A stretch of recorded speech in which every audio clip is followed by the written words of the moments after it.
औज़ुबिल्लाहिमिनश्शैतानिर्रजीम बिस्मिल्लाहिर्रहमानिर्रहीम। Lecture number 13 physics का। आज हम स्टार्ट कर रहे हैं इलेक्ट्रॉन वोल्ट। इलेक्ट्रॉन वोल्ट आपके पास है, this is the small unit of energy. ठीक है, ये एनर्जी का स्मॉल यूनिट है। अगर आप लोग देख ले तो 1 electron volt is equal to 1.6 multiply by 10⁻⁻19 joule. तो इलेक्ट्रॉन वोल्ट आपके पास जो है that is 10⁻19 times smaller than joule. ठीक है, अगर आप इंटर कन्वर्जन करना चाहते हैं, अक्सर आपको दिया गया होगा कि 10 इलेक्ट्रॉन वोल्ट कितने जॉल के बराबर है या 100 इलेक्ट्रॉन वोल्ट कितने जॉल के बराबर है।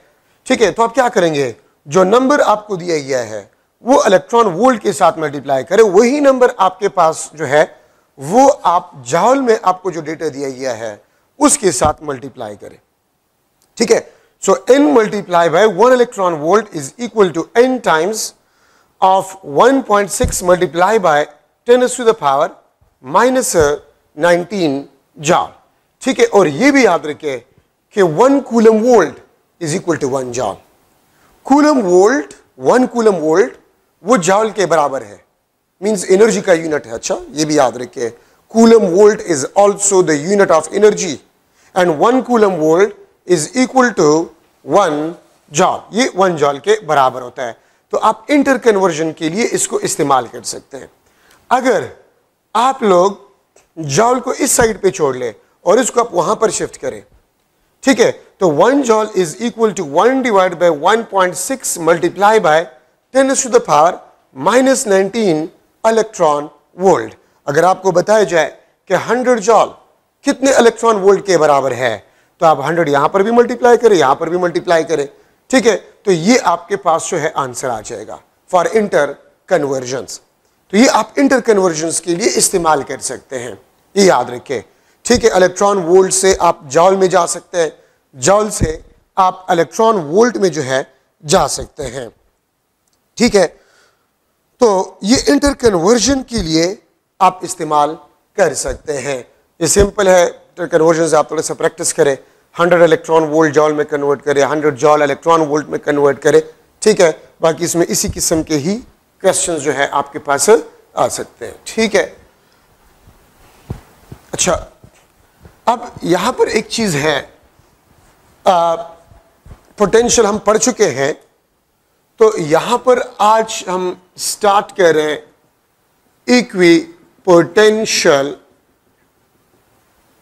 इक्विपोटेंशियल सरफेस और equipotential line.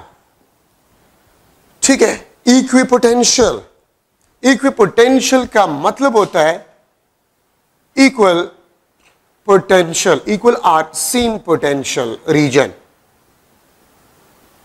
Same potential region means जहां पर पोटेंशियल आपके पास कांस्टेंट हो, जहां पर पोटेंशियल आपके पास कांस्टेंट हो, तो उस रीजन को, उस लाइन को, उस सरफेस को हम इक्विपोटेंशियल लाइन, इक्विपोटेंशियल रीजन या इक्विपोटेंशियल सरफेस कहते हैं।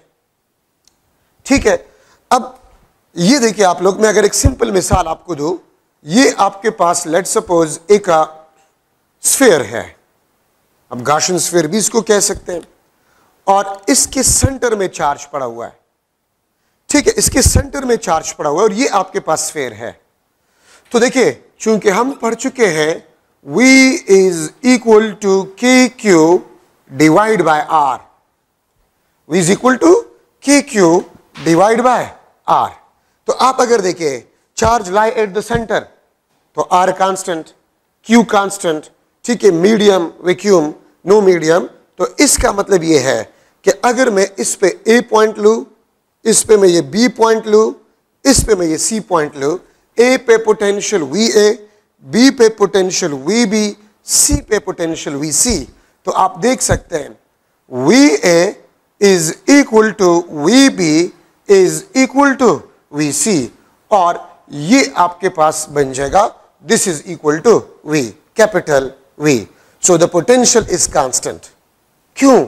आर भी कांस्टेंट है, मैग्नीट्यूड ऑफ सोर्स चार्ज भी कांस्टेंट है, ठीक है, और चार्ज के इर्द गिर्द वैक्यूम आपके पास है, नो मीडियम, तो इसलिए आपके पास जो पोटेंशियल होगा it will be constant on the surface of this sphere if this charge lie at the centre of this sphere. अगर मैं लूं ये आपके पास इलेक्ट्रिक फील्ड है, ये आपके पास इलेक्ट्रिक फील्ड है, दिस इज इलेक्ट्रिक फील्ड, मैं एक लाइन खींच लूं, ये आपके पास A point, this is B point, this is C point, ठीक है, ए पॉइंट पे potential V A, B point पे पोटेंशियल वी बी और सी पॉइंट पे पोटेंशियल वी सी, तो V A is equal to V B is equal to V C is equal to V, तो इसको मैं कहूंगा this is equi potential line because the potential is same, the potential is same. मैं यहां पर अगर ये एक सरफेस ड्रॉ करूं, ये मैंने एक सरफेस ड्रॉ कर लिया है, ठीक है, और इस पे मैं डिफरेंट पॉइंट्स बना लूं, ये आपके पास x, ये आपके पास y, ये आपके पास z, vx is equal to vy is equal to vz and this is equal to v। तो अगर आप पोटेंशियल को देखें तो potential is constant, vx is equal to vy is equal to vz is equal to v, तो इसको हम कहते हैं दिस इज इक्विपोटेंशियल सरफेस। एक बात हमेशा याद रखिए, ठीक है, कि इक्विपोटेंशियल लाइन और surface will be always perpendicular to the electric field lines, ठीक है, to the electric field lines. Equipotential line or equipotential surface will be always perpendicular to the electric field lines. ये बात याद रखिए, आप देखिए ना, इस लाइन को आप देख ले, ये इलेक्ट्रिक फील्ड लाइंस का परपेंडिकुलर है, आप इस सरफेस को देखिए, इलेक्ट्रिक फील्ड लाइंस अगर आप देखिए तो सरफेस के परपेंडिकुलर है, ठीक है, तो इक्विपोटेंशियल लाइन और surface will be always perpendicular to the electric field lines. इसको आप उल्टा करके भी लिख सकते हैं कि electric field lines will be perpendicular to the equipotential surface, ठीक है, तो इस तरह भी आप इसको लिख सकते हैं। तो ये आपके पास इक्विपोटेंशियल सरफेस, वो आपके पास इक्विपोटेंशियल लाइन आपके पास बन गया है, ठीक है, ये याद रखिए। अच्छा, अब अगर मैं एक लाइन इस तरह बना लूं, ये आपके पास एक लाइन है, ठीक है, ये आपके पास डी, ये पॉइंट आपके पास ई, तो याद रखिए इस डी और ई पॉइंट पे पोटेंशियल आपके पास सेम नहीं होगा, V D will be not equal to VE. D point पे जो पोटेंशियल है और E पॉइंट पे जो पोटेंशियल है, याद रखिए वो आपके पास सेम नहीं है। क्यों? क्योंकि ये आपके पास परपेंडिकुलर नहीं है, ठीक है, और परपेंडिकुलर नहीं है तो फिर इक्विपोटेंशियल लाइन ये क्यों नहीं है? अगर आपसे कोई पूछे तो आपका जवाब क्या होगा? Electric field is always from positive to negative, तो डिफरेंट पॉइंट्स पॉजिटिव प्लेट से या नेगेटिव प्लेट से सेम डिस्टेंस पे नहीं होंगे, तो सेम डिस्टेंस पे नहीं होंगे तो पोटेंशियल भी आपके पास सेम नहीं होगा, पोटेंशियल भी आपके पास सेम नहीं होगा, ये बात याद रखिए।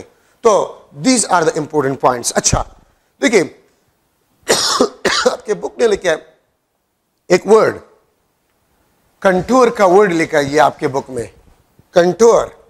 याद रखिए कंटूर आपके पास जो है, कंटूर आपके पास जो है वो एक थ्योरेटिकल लैंग्वेज में वर्ड है जिसको हम क्लोज्ड पाथ कहते हैं, जिसको हम क्या कहते हैं? क्लोज्ड पाथ कहते हैं। तो याद रखिए अगर आप चार्ज के इर्द गिर्द आप कुछ सर्कल्स ड्रॉ करें, कुछ क्लोज्ड पाथ ड्रॉ करें, ये आपके पास क्लोज्ड पाथ है, ये आपके पास क्लोज्ड पाथ है, इसके सेंटर पे मैंने एक चार्ज रखा हुआ है। तो ये आपके पास इक्विपोटेंशियल सर्कल्स है, जिसको कंटूर का नाम भी दिया गया है। ठीक है, जिसको कंटूर का नाम भी दिया गया है। ठीक है, क्यू सेंटर पे लाई कर है, ये आपके पास इक्विपोटेंशियल सर्कल्स है, इक्विपोटेंशियल सर्कल्स है। याद रखें, अगर मैं इस पे कुछ पॉइंट्स लूं, इस पे मैंने एक पॉइंट ले लिया, दिस इज ए, इस पे मैंने एक पॉइंट लिया, दिस इज बी, और इस पे मैंने एक पॉइंट लिया, दिस इज सी। अगर आप देखें तो distance of these points are different from the source charge. तो ये इक्विपोटेंशियल सर्कल, ये इक्विपोटेंशियल सर्कल, ये इक्विपोटेंशियल सर्कल, ठीक है, लेकिन ए और बी और सी पे पोटेंशियल आपके पास सेम नहीं होगा। ठीक है, ए बी और सी पॉइंट पे पोटेंशियल आपके पास सेम नहीं होगा। ठीक है, तो ये डिफरेंट इक्विपोटेंशियल सर्कल्स है। एक बात याद रखिए, आपके बुक में अगर आप देखिए अंडरलाइन करें कि लिखा गया है कि आप अगर चार्ज से दूर जा रहे हैं तो इक्विपोटेंशियल सर्कल्स भी एक दूसरे से दूर जाएंगे, और अगर आप चार्ज के नजदीक आएंगे तो इक्विपोटेंशियल सर्कल्स भी एक दूसरे के नजदीक है। देखें, अगर मैं एक और इक्विपोटेंशियल सर्कल बना रहा हूं तो इसके दरमियान सेपरेशन देखे वो बढ़ रहा है। ठीक है, तो ये चार्ज के नजदीक इक्विपोटेंशियल सर्कल्स के दरमियान सेपरेशन कम होता है, और अगर आप सोर्स चार्ज से दूर जा रहे हैं तो इक्विपोटेंशियल सर्कल्स के दरमियान डिस्टेंस बढ़ता जाता है। इसमें एक इंपॉर्टेंट एमसीक्यू पॉइंट है। ठीक है, इसमें एक एमसीक्यू पॉइंट है, आप गौर से इसमें देखें, ये आपके पास एक इंपॉर्टेंट कंसेप्ट है, आपके पास एक इंपॉर्टेंट कंसेप्ट है कि while moving charge on equipotential line or circle or surface, work done will be zero. This is important concept. अगर आप एक चार्ज पार्टिकल को मूव करें, अगर आप एक चार्ज पार्टिकल को मूव करें, लेट्स सपोज मैं यहां से यहां तक इसको मूव कर रहा हूं, इस तरह। ठीक है, चार्ज पार्टिकल को मैं इस बी पॉइंट से एक्स पॉइंट तक मूव कर रहा हूं, सेम इक्विपोटेंशियल सर्कल पे, तो work done will be zero. If you move a charge particle on equipotential line और equipotential circle or equipotential surface, burden will be zero. This is one of the important concept. ठीक है, दूसरा point आपके पास जो है, while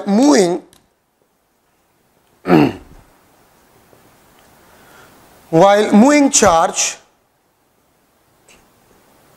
from one equipotential surface or line, ठीक है, और circle to another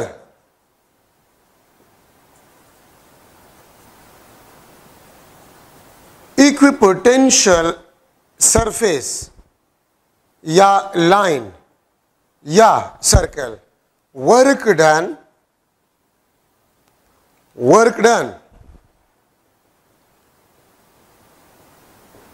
will be non-zero. वर्डन आपके पास जो होगा it will be non-zero, और वर्डन आपके पास जो होगा it will be equal to Q delta V. वर्डन will be equal to Q delta V.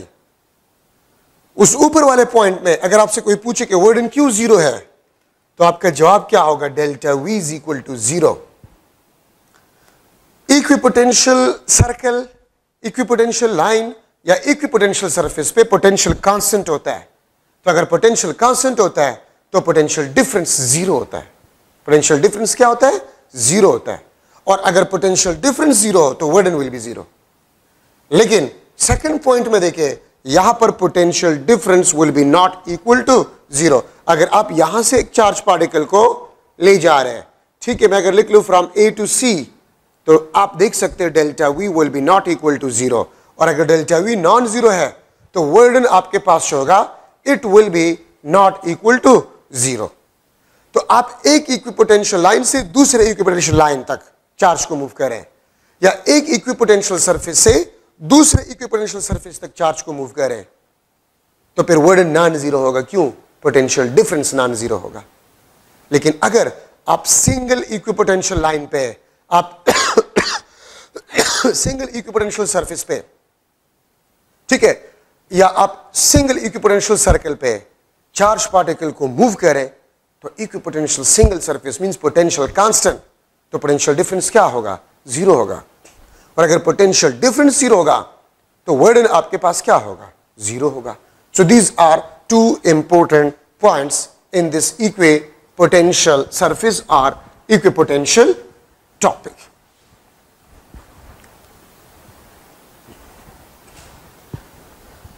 अच्छा, अब यहां पर हम डिस्कस करें, स्टार्ट करें कैपेसिटर। ठीक है, ये फर्स्ट चैप्टर सेकंड ईयर का लंबा चौड़ा है, ज्यादा बात है इसमें, तो इसलिए बोर नहीं होना। ठीक है, क्योंकि हर पॉइंट को मैं डिस्कस करना चाहता हूं। फर्स्ट चैप्टर ज्यादा टाइम लेता है सेकंड ईयर कोर्स में। ठीक है, अच्छा, अब लास्ट टॉपिक है इस सेकंड ईयर के फर्स्ट चैप्टर का, कैपेसिटर। कैपेसिटर आपके पास जो है, this is a device used to store electrical charges or electrical energy. Electrical charges or electrical energy. ठीक है, तो वो डिवाइस जो इलेक्ट्रिकल चार्जेस और इलेक्ट्रिकल एनर्जी स्टोर करे, उसको हम कैपेसिटर कहते हैं। ठीक है, आपके पास डिफरेंट टाइप्स ऑफ कैपेसिटर्स है, स्फेरिकल कैपेसिटर्स, सिलिंड्रिकल कैपेसिटर्स, ठीक है, पैरेलल प्लेट कैपेसिटर्स। याद रखिए, आपके बुक में अभी से जो मैं स्टार्ट ले रहा हूं, जितनी भी डिस्कशन है वो सारे के सारे पैरेलल प्लेट कैपेसिटर्स के लिए है। आपके बुक में स्फेरिकल कैपेसिटर्स के लिए बात नहीं है, आपके बुक में सिलिंड्रिकल कैपेसिटर्स के लिए बात नहीं है। आपके बुक में जितने भी डिस्कशन अभी हम करेंगे, ये सारे के सारे पैरेलल प्लेट कैपेसिटर्स के लिए है। और अगर आपसे कोई पूछे कि पैरेलल प्लेट कैपेसिटर इस सेकेंड ईयर कोर्स में, ठीक है, क्यों पढ़ाया जाता है? क्योंकि ये समझने में इंतहाई आसान है, डिमॉन्स्ट्रेशन में आसान है, कैपेसिटर्स के चार्ज के प्रॉपर्टीज को समझना आसान है, उसके बिहेवियर को समझना आसान है। ठीक है, तो इसलिए पैरेलल प्लेट कैपेसिटर को जो है वो यूज किया जाता है फॉर डिमॉन्स्ट्रेशन। बाकी हायर क्लासेस में स्फेरिकल कैपेसिटर्स को भी पढ़ाया जाता है, सिलिंड्रिकल कैपेसिटर्स को भी पढ़ाया जाता है, और मुख्तलिफ शेप्स को पढ़ाया जाता है। आपके कोर्स में वो नहीं है। आपके कोर्स में जितना भी डिस्कशन है, मैं बार बार आपको बता रहा हूं, that all is for parallel plate capacitor. ये तमाम के तमाम आपके पास जो है, ठीक है, ये पैरेलल प्लेट कैपेसिटर्स के लिए है। अच्छा, अब ये आप देखें, ये आपके पास पैरेलल प्लेट कैपेसिटर्स को हम आसानी के लिए दो पैरेलल लाइंस जिसका लेंथ इक्वल है, उससे हम इसको बनाते हैं। अब यहां पर हम एक प्लेट को पॉजिटिव के साथ अटैच करते हैं। This is plus minus, this is Vs, source का पोटेंशियल।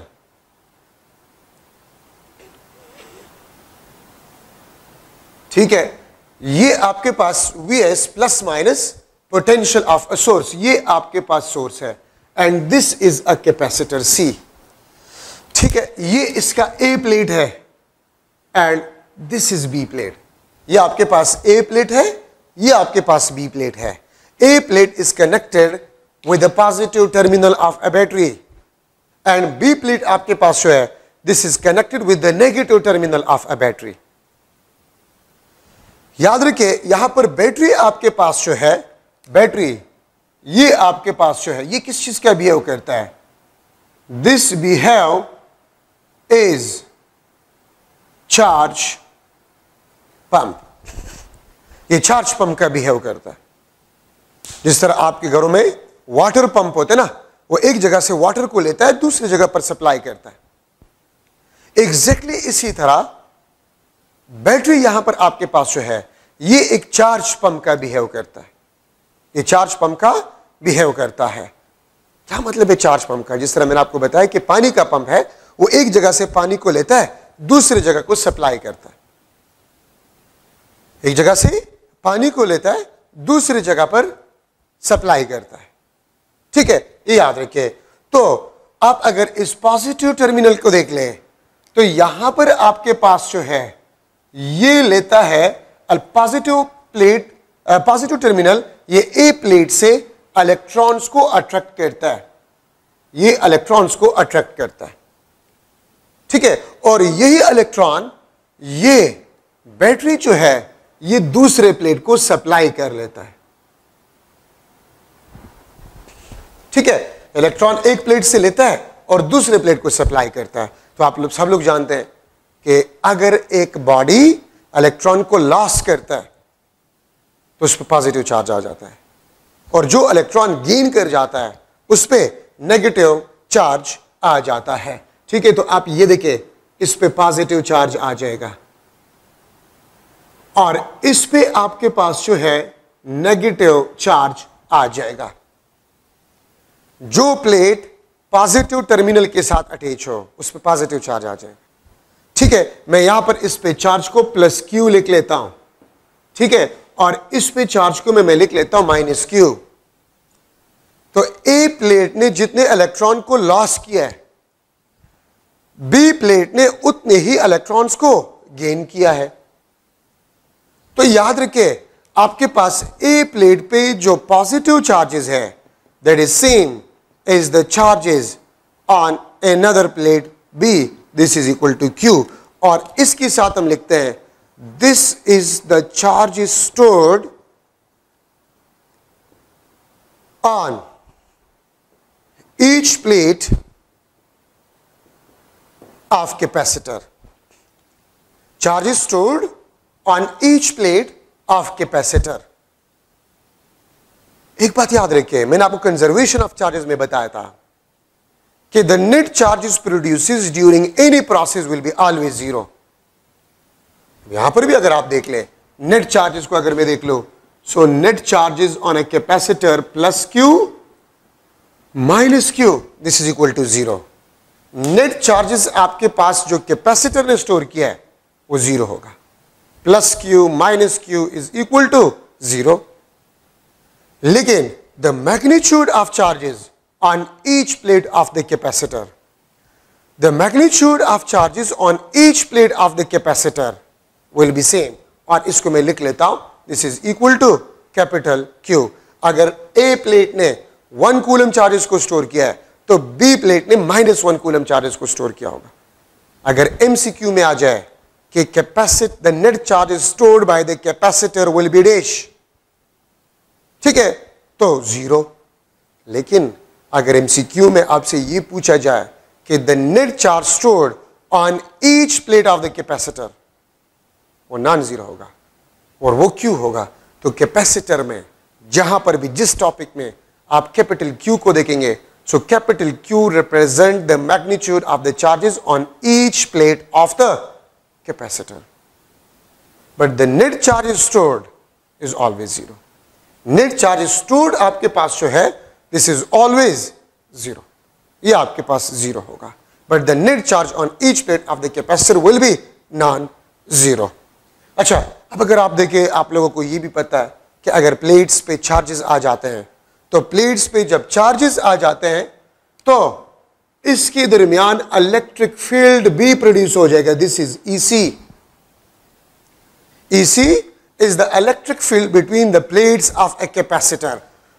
तो आप देख सकते हैं, we see the potential between the plates of a capacitor, this is equal to EC and DC. This is the potential between plates of capacitor. ये आपके पास DC जो है, this is the separation between plates of capacitor, और इसी आपके पास जो है this is the electric field between plates of capacitor. ठीक है, वीसी आपके पास जो है the potential between the plates of a capacitor, EC the electric field strength between the plates of a capacitor, और डीसी आपके पास जो है this is the separation between the plates of a capacitor. तो अब देखिए, आपके जहन में क्वेश्चन ये आ सकता है कि एक कैपेसिटर कब तक चार्ज होगा, कब तक चार्जेस फ्लो करेंगे from one plate to another plate.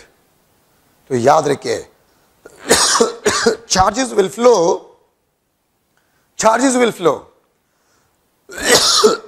unless a potential between the plates of a capacitor is equal to the potential of a source। ठीक है, तो यहां पर मैं लिख लेता हूं कि the capacitor will charge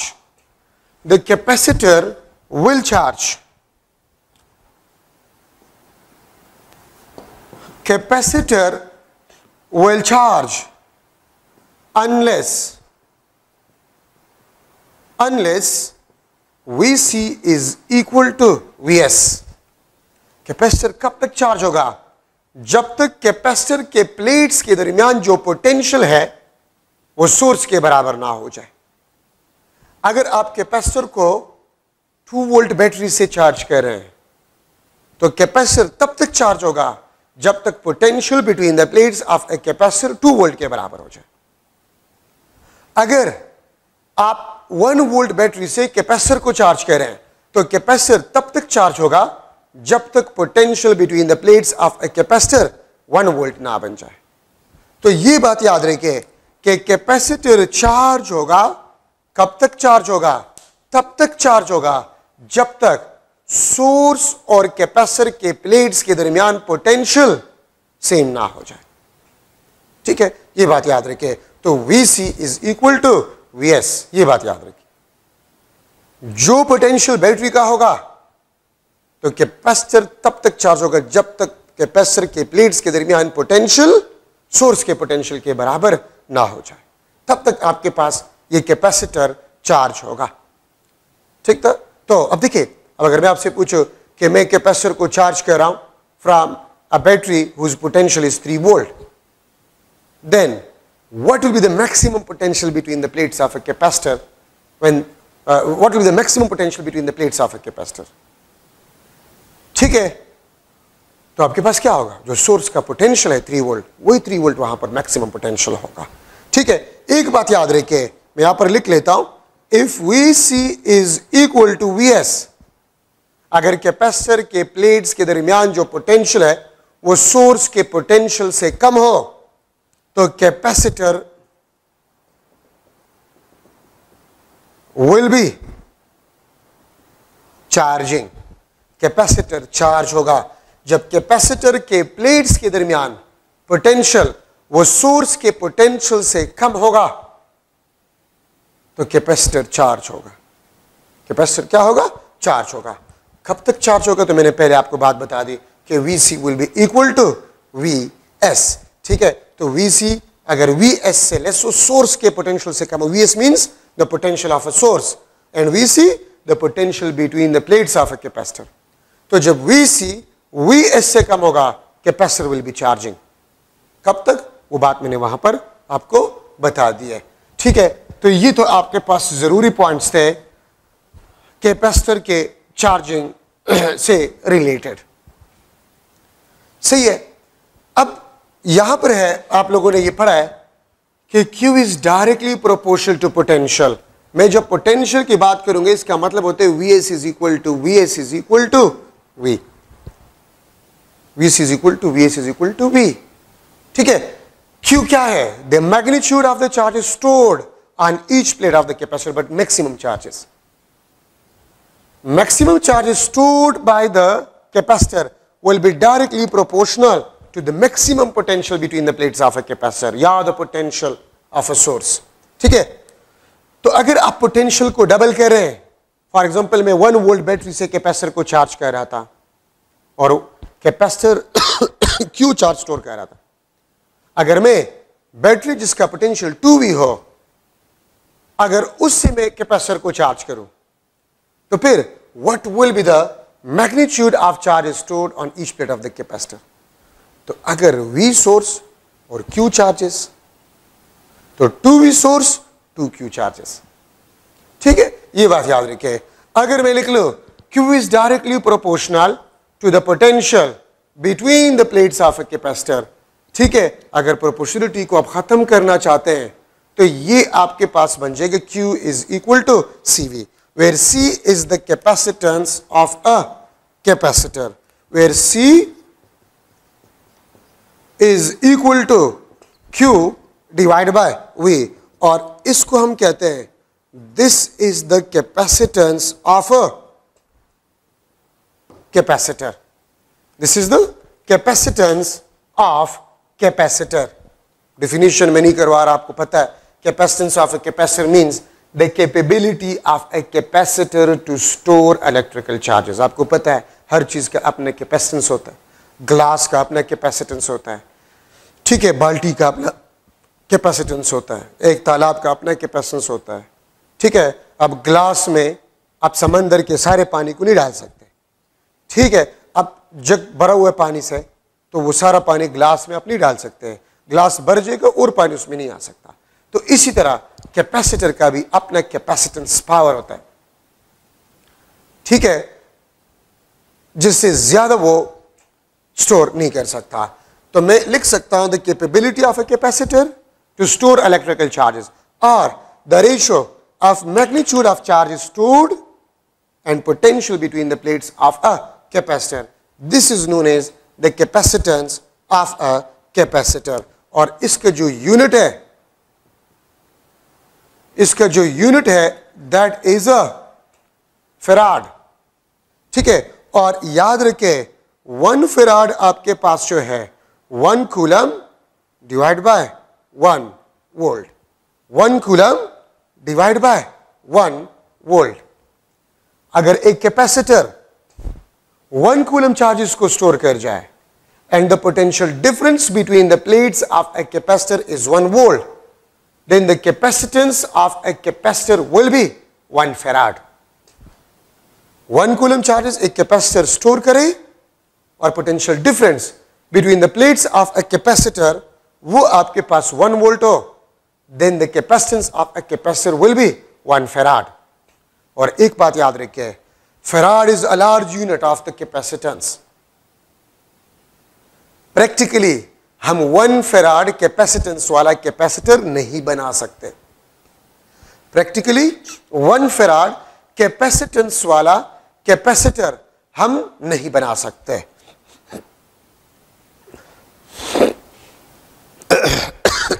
सही है, तो याद रखें. तो अगर आप बुक में देखें तो मिली वोल्ट, माइक्रो वोल्ट, इस किस्म के यूनिट्स आपको देखने को मिलेंगे. हाँ, एमसीक्यूज वगैरह में वैसे कंसेप्चुअल क्वेश्चन में फैराड यूज किया जा सकता है, प्रैक्टिकली आप नहीं बना सकते. और रफली मैं आपको बता रहा हूं, अगर 1 फैराड कैपेसिटेंस वाला कैपेसिटर बनाना चाहते हैं तो उसके लिए एक प्लेट का सरफेस एरिया जो रिक्वायर्ड होगा वो इतना रिक्वायर्ड होगा कि अगर आप सरफेस ऑफ अर्थ ले लें उसको 4 टाइम करें तो इतना एरिया दरकार होगा, विच इज नॉट पॉसिबल. तो इसलिए 1 farad capacitance is a large unit and practically we can not construct a capacitor of a capacitance 1 farad. ठीक है, तो ये बात याद रखिए. हाँ, हम जनरली कंसेप्चुअल जो है इसमें बना सकते हैं. अच्छा, अब कैपेसिटेंस जो है वो किस चीज पे डिपेंड करता है? कैपेसिटेंस ऑफ अ कैपेसिटर, पहली बात तो ये है कि see this is independent of Q and V। Q और V से कैपेसिटेंस इंडिपेंडेंट है। इसका मतलब क्या होता है? इसका मतलब क्या होता है Q और V से इंडिपेंडेंट? ठीक है, तो देखिए, मैं अगर आप लोगों से एक क्वेश्चन करूं, एक MCQ में बना देता हूं, कैपेसिटर्स ऑफ 1 माइक्रोफैराड, बल्कि मैं इस तरह लिख लूंगा, 1 microfarad capacitor charge by a battery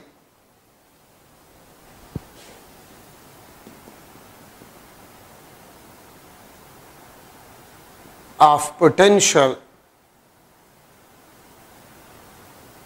V volt, मैं जनरल लिख लूंगा V volt. If we charge same capacitor by battery by 4V volt battery, ठीक है, by 4V volt battery, then capacitance of capacitor will be dash 1 microfarad capacitor charge by a battery of potential V volt.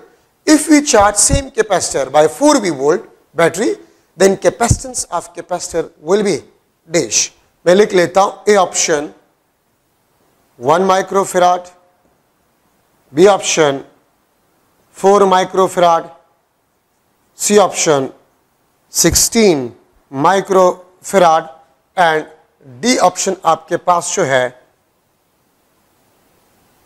0.25 microfarad. आपने पहले V volt battery से capacitor को charge किया था, अब आप 4V वोल्ट बैटरी से कैपेसिटर को चार्ज कर रहे हैं, ठीक है। तो आप ये बताएं, अगर आप 4V वोल्ट बैटरी से कैपेसिटर को चार्ज करें तो फिर कैपेसिटेंस क्या होगा कैपेसिटर का? तो अभी मैं डिस्कस कर चुका हूं कि Q और V से इंडिपेंडेंट है, तो capacitance will be remain same. ये आपके पास आंसर होगा। और अगर आपके जहन में आ रहा है क्यों, रीजन क्या है, क्यों, रीजन क्या है, तो रीजन आपके पास ये है कि Q is directly proportional to V। अगर आप पोटेंशियल को डबल कर जाए, so magnitude of the charge will be double. अब यहां से देखें ना, अगर पोटेंशियल को आपने डबल किया, सो magnitude of the charge will be double, तो 2 डिवाइड बाई 2, ठीक है। आपके पास रेशियो जो होगा it will be constant, it will be constant, ठीक है, ये बात याद रखिए। So the ratio will be always constant. अगर आप पोटेंशियल को डबल करें तो Q भी डबल होगा, अगर आप पोटेंशियल को 10 टाइम इंक्रीज करें तो Q भी 10 टाइम इंक्रीज होगा। So ratio will be always constant. Ratio आपके पास जो है वो हमेशा कांस्टेंट होगा, तो इसलिए मैंने लिख लिया कि Q और V से इंडिपेंडेंट होगा। हां, मैं आपसे ये भी क्वेश्चन कर सकता हूं कि मैं V वोल्ट बैटरी से मैंने कैपेसिटर को चार्ज किया और मैग्नीट्यूड ऑफ चार्जेस वो Q कूलम थे। अगर मैं 4V वोल्ट बैटरी से कैपेसिटर को चार्ज करूं, ठीक है, तो फिर आपके पास जो है वो कितने चार्जेस को स्टोर करेगा, मैग्नीट्यूड ऑफ चार्ज स्टोरेज कितना होगा। तो अगर आप 4V वोल्ट बैटरी कह रहे हैं तो फिर आपके पास जो है 4Q चार्जेस भी कैपेसिटर स्टोर करेगा, ठीक है, ये बात याद रखें। So this is one of the model MCQ, ठीक है, ऑफ द कैपेसिटर। अच्छा, तो ये इसमें काफी जो है इंपॉर्टेंट पॉइंट है जो कि अभी मैंने डिस्कस किया, ठीक है। तो उम्मीद है आप लोगों को समझ जो है वो आ गया होगा, ठीक है। अच्छा, अब जहन में आप लोगों के जरूर जहन में आपका ये क्वेश्चन होगा कि मैग्नीट्यूड ऑफ चार्ज आपके पास, कैपेसिटेंस आपके पास जो है वो फिर किन चीजों पे डिपेंड करेगा? अगर Q और V पे ये डिपेंड नहीं कर रहा तो फिर किस चीज पे ये डिपेंड करेगा? ठीक है, जरूर कुछ ना कुछ इस तरह होगा कि जिस पे कैपेसिटेंस ऑफ अ कैपेसिटर जो है वो डिपेंड करेगा, जरूर है। पहले तो आपके पास ये जरूरी पॉइंट है जो मैंने आपको बता दिया। ठीक है, अब कैपेसिटेंस और उसका जो डिपेंडेंस है, कैपेसिटेंस एंड इट्स डिपेंडेंस। ठीक है, कैपेसिटेंस आपके पास जो है एंड इट्स डिपेंडेंस। ठीक है, कैपेसिटेंस आपके पास जो है और उसका डिपेंडेंस आपके पास जो है, ठीक है, वो किन चीजों पे डिपेंड करते हैं? कैपेसिटेंस ऑफ अ कैपेसिटर किन चीजों पे डिपेंड करता है? तो देखिए, मैं डायरेक्टली इक्वेशन लिख रहा हूं, इन लेटेस्ट क्लासेस में प्रूफ वगैरह नहीं होता है। ठीक है, डायरेक्टली कंसेप्ट्स होते हैं और एमसीक्यूज जो है वो ट्रिक्स होता है। ठीक है, आप लोगों ने पढ़ा है C is equal to A epsilon naught divide by D। Capacitance of a capacitor is equal to A epsilon naught divide by D। ये आपके बुक में इक्वेशन दिया गया है और मैंने स्टार्ट में आपको बताया कि कैपेसिटर के यहां पर जितनी भी इक्वेशंस है वो सिर्फ और सिर्फ पैरेलल प्लेट कैपेसिटर्स के लिए है। ये इक्वेशन आप स्फेरिकल या सिलेंड्रिकल कैपेसिटर के लिए इस्तेमाल नहीं कर सकते। दीज इक्वेशन जितनी भी अभी इसके बाद भी मैं डिस्कस करवाऊंगा, these all equations are for parallel plate capacitors. ये किसी और शेप के लिए आप इस्तेमाल नहीं कर सकते। ठीक है, ये यहां पर मैं इसके साथ वी लिख लेता हूं, when there is no medium। ठीक है, if we put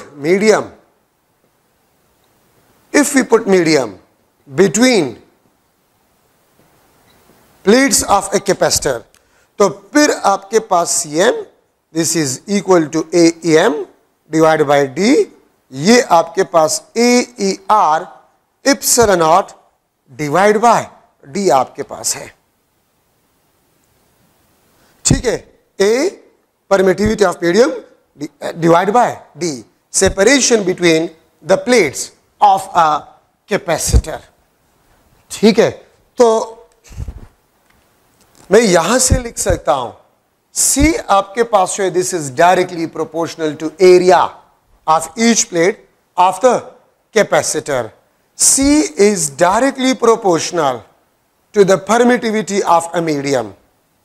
ठीक है, और मैं लिख सकता हूं C is directly proportional to the relative permittivity। ठीक है, C capacitance of a capacitor directly proportional to area and directly proportional to the permittivity of a medium या directly proportional to the relative permittivity। Our capacitance is inversely proportional to the separation between the plates of a capacitor।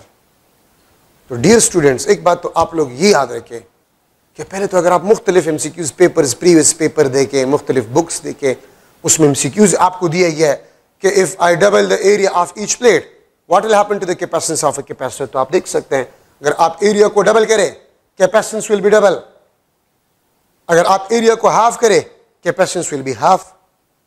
अगर मैं area को भी double कर जाऊं और separation of a plates को भी डबल कर जाऊं, small D separation between the plates of a capacitor, what will happen to the capacitance of a capacitor? What will happen to the capacitance of a capacitor? तो area को भी double करें, separation को भी double करें, तो 2 to cancel, capacitance will be remain same। अगर मैं एरिया को डबल कर जाऊं और सेपरेशन को हाफ कर जाऊं तो कैपेसिटेंस आपके पास क्या बन जाएगा?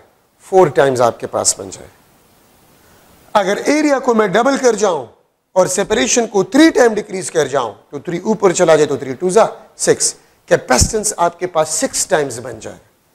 आप मुख्तलिफ पेपर्स देके, टेस्ट देके, बुक्स देके, इससे एमसीक्यूज होते हैं, एरिया को चेंज करो, इतना चेंज करो तो कैपेसिटेंस कितना चेंज होगा। तो ये रिलेशन है आपके साथ, उसी से आप कर सकते हैं। ठीक है, तो मैं एरिया को डबल करूं, सेपरेशन को हाफ, कैपेसिटेंस 4 टाइम इंक्रीज होगा। ठीक है, अच्छा अब यहां पर देखिए ये इक्वेशन एप्सिलॉन नॉट, तो ये वैक्यूम की मौजूदगी में और ये मीडियम की मौजूदगी में। तो आप अगर देखें इन दोनों इक्वेशन में सिर्फ और सिर्फ इस रिलेटिव परमिटिविटी का डिफरेंस है, तो मैं लिख सकता हूं Cm is equal to ER times of CV। तो जब आप मीडियम पुट कर लेते हैं तो capacitance of the capacitor will B increases. कितना टाइम इंक्रीज होगा? रिलेटिव परमिटिविटी टाइम्स आपके पास कैपेसिटेंस जो है वो इंक्रीज होगा। अगर आपने कैपेसिटर के प्लेट्स के दरमियान मीडियम रख लिया जिसका रिलेटिव परमिटिविटी 100 हो तो कैपेसिटेंस 100 टाइम इंक्रीज हो जाएगा। अगर आपने प्लेट्स के दरमियान मीडियम रख लिया जिसका कैपेसिटेंस 10 हो तो कैपेसिटेंस 10 टाइम इंक्रीज हो जाएगा। और यहां से मैं लिख सकता हूं रिलेटिव परमिटिविटी का डेफिनेशन ये भी बन गया आपके पास कि Cm divide by CV, the ratio of capacitance of a capacitor when there is a medium to the capacitance of a capacitor when there is a no medium is equal to a relative permittivity. ठीक है, अच्छा अब volume of a capacitor आपके पास जो है volume of a capacitor, तो volume of a capacitor आपके पास जो है this is equal to AD। A is the area of each plate of the capacitor, D the separation between the plates of a capacitor। तो अगर आप capacitor का area और कैपेसिटर का सेपरेशन मल्टीप्लाई करें आपके पास आ जाएगा वॉल्यूम ऑफ अ कैपेसिटर। और ये देखिए अगर मैं एरिया लूं तो वॉल्यूम डिवाइड बाय सेपरेशन, अगर मैं सेपरेशन लूं वॉल्यूम डिवाइड बाय एरिया। ठीक है, अगर मैं एरिया लूं वॉल्यूम डिवाइड बाय सेपरेशन और अगर मैं सेपरेशन लूं वॉल्यूम डिवाइड बाय एरिया, तो ये आपके पास आ जाएगा एरिया और सेपरेशन। तो देखिए थोड़ा सा आप लोग, मैं आपसे ये क्वेश्चन कर सकता हूं MCQ के the equation of capacitance, the equation of capacitance of parallel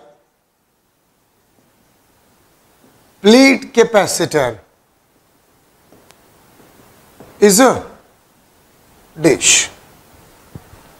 तो मैं लिख सकता हूं A option AV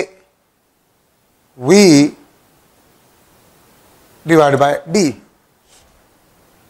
B option आपके पास जो है मैं लिख सकता हूं A² epsilon naught divide by V। C option में लिख सकता हूं D² epsilon naught divide by V। और डी ऑप्शन में लिख लेता हूं none of these, D option में लिख लेता हूं नन ऑफ दीज। ठीक है, तो आप लोग अगर देख ले कौन सा इक्वेशन कैपेसिटर ऑफ कैपेसिटेंस का होगा पैरेलल प्लेट कैपेसिटर का, तो आप देख सकते हैं ये equation A, B, C and D option. इसमें से आप देखिए कैपेसिटेंस का इक्वेशन तो ये है A epsilon naught divide by D। ठीक है, और आप लोग देख ले अगर मैं D के बजाय वो वाला फॉर्मूला देखे volume divide by A put कर लो, वॉल्यूम डिवाइड बाय A, तो ये बन जाएगा A epsilon not V divide by A, ये आपके पास बन जाएगा A² epsilon naught divide by V। So this is the equation of a capacitor in terms of volume, area and medium. तो करेक्ट ऑप्शन आपके पास ये बन जाएगा। ठीक है, वॉल्यूम का फॉर्मूला मैंने आपको बता दिया। आप शॉर्टकट में वेरिफिकेशन के लिए क्या कर सकते हैं, वॉल्यूम को जल्दी से पुट करें, वॉल्यूम को जल्दी से पुट करें AD। ठीक है, तो आप देख सकते हैं स्क्वायर A कैंसिल, D तो A epsilon naught divide by D जो कि आप पढ़ चुके हैं। वॉल्यूम का फॉर्मूला पुट करें, आपके पास खुद ब खुद आ जाएगा कि कौन सा इक्वेशन आपके पास करेक्ट ऑप्शन है। तो ये आपके पास in terms of volume equation आ जाएगा। मैं आपसे ये भी पूछ सकता हूं कि what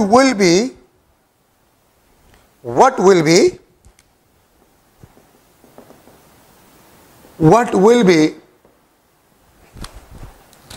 equation for capacitance of capacitor in terms of Coulombic constant, in terms of a Coulombic constant। तो मैं लिख लेता हूं ए ऑप्शन 4 पाई के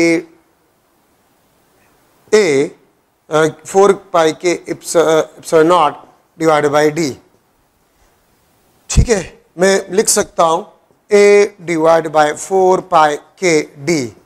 सी ऑप्शन मैं लिख सकता हूं 4 पाई के ए डिवाइड बाय डी, और डी ऑप्शन आपके पास नन ऑफ दिस। यहां पर मैं आपको जो तरीका बता रहा हूं, देखिए आपके पास है k is equal to 1 divide by 4 pi epsilon naught, 1 divide by 4 pi epsilon naught. तो मैं एप्सिलॉन नॉट को लिख सकता हूं 1 divide by 4 pi k। This is the permittivity of vacuum in terms of coulombic constant.